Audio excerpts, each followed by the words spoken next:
भिन्न पर आधारित इस प्रश्नों में एक बार आपका फिर से स्वागत है। तो चलिए हम लोग देखते हैं क्वेश्चन क्या कहता है। क्वेश्चन कहता है यदि किसी भिन्न के अंश में एक जोड़ा जाए। कोई भिन्न है जिसके अंश में कहता है एक जोड़ने के लिए और हर से एक घटाया जाए तो वह एक हो जाता है। यदि हर में एक जोड़ते हैं तो वह 1/2 हो जाता है। तो भिन्न ज्ञात करें। तो इसके लिए हम सबसे पहले मान लेंगे कि भिन्न क्या है। तो सबसे पहले माना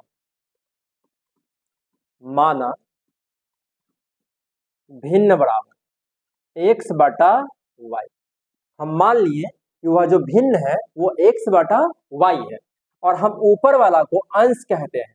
सदैव याद रखेंगे, ऊपर अंश और नीचे हर होता है। हम मान लिए कि जो भिन्न है वो x/y है। अब प्रश्न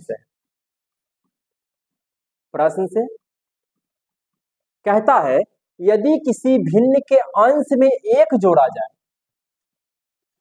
x/y, ये ऊपर वाला अंश और नीचे वाला हर, कहता है कि अंश में एक जोड़ा जाए। तो चलिए हम अंश में एक जोड़ दिए और हर से एक घटाया जाए। ये जो हर है इससे एक घटा दिया जाए, तब जो हमारा भिन्न है वह एक हो जाता है। वो जो भिन्न है वो एक हो जाता है।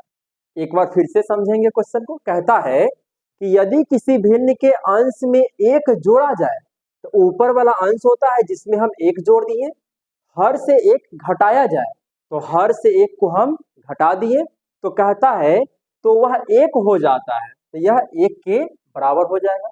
अब हम जानते हैं किसी भी संख्या के हर में एक छिपा होता है।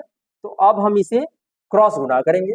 जब एक से x जोड़ एक में गुना करेंगे तो ये x जोड़ एक रह जाएगा बराबर, और जब y माइनस एक से एक में गुना करेंगे तो यह भी y माइनस एक रह जाएगा।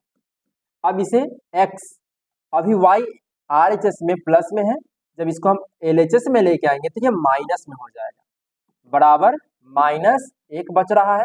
उसी प्रकार जो अभी यहाँ एक प्लस में है LHS में, इसको जब हम RHS में लेके जाएंगे तो यह भी माइनस में एक हो जाएगा।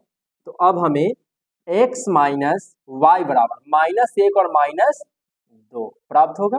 ये हमारा समीकरण एक हो गया। हम इसे मान लिए ये समीकरण एक है। अब पुनः एक बार फिर से क्वेश्चन को पढ़ेंगे। आगे कहता है यदि हर में एक जोड़ते हैं। अब कहता है कि हर में एक जोड़ते हैं तो जो हमारा भिन्न है x/y, कहा कि हर में एक जोड़ते हैं तो चलो हम हर में एक को जोड़ दिए तो वह 1/2 हो जाता है। तो वह 1/2 हो जाता है। फिर यहाँ हम इसको क्रॉस गुना करते हैं। 2 से x में गुना करेंगे 2x हो जाएगा बराबर, y जोड़ 1 से 1 में गुना करेंगे तो ये y जोड़ 1 हो जाएगा। अब इसे लिखेंगे 2x, अभी प्लस में है RHS में, जैसे LHS लेके आएंगे तो माइनस में, बराबर में 1 है तो 1, और इसे हम मान लेते हैं समीकरण 2। ये समीकरण 1 और ये समीकरण 2 हो गया। अब हमें समीकरण जब 2 प्राप्त हो गया है तो इसे हम विलोपन विधि से हल कर रहे हैं। तो विलोपन विधि से हल करने के लिए किसी एक पद को हमें विलुप्त करना होता है। तो यहाँ हम y वाले पद को विलुप्त करेंगे अर्थात गायब कर देंगे। ऐसा इसलिए चूंकि यहाँ y वाला पद यहाँ माइनस में है और यह भी माइनस में है, दोनों बराबर भी है, यहाँ भी y है यहाँ भी y है। तो इसके लिए हम क्या करेंगे, समीकरण 1-2 से, समीकरण 1-2 से। तो समीकरण 1 है x माइनस वाई बराबर में -2 बराबर में -2, ये समीकरण 1 है।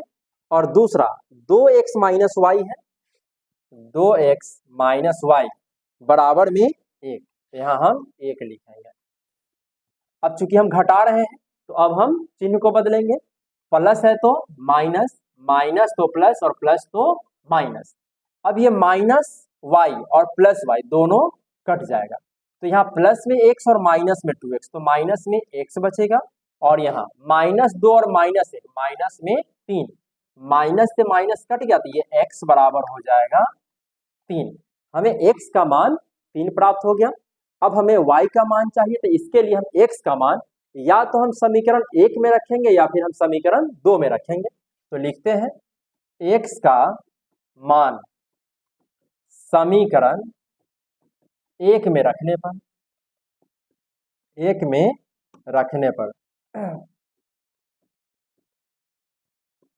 1 में रखने पर, तो समीकरण 1 है x माइनस वाई बराबर -2, x माइनस वाई बराबर -2, तो x के जगह 3 माइनस वाई बराबर -2, तो अब यहां से माइनस वाई बराबर -2, अभी प्लस में है, जब ये LHS से RHS में जाएगा तो ये माइनस में 3 हो जाएगा, तो माइनस वाई बराबर -2 माइनस 3 -5, माइनस माइनस कट जाएगा तो हमें y बराबर 5 मिलेगा, x बराबर 3 हो गया और y बराबर 5, तो अतः भिन्न बराबर x बटा y, हम भिन्न यही माने थे x बटा y, तो x का जो मान है वो 3 है, तो 3 बटा y का जो मान है वो 5 है, तो हमारा जो भिन्न मिला वो 3 बटा 5, ये हमारा आंसर हो गया।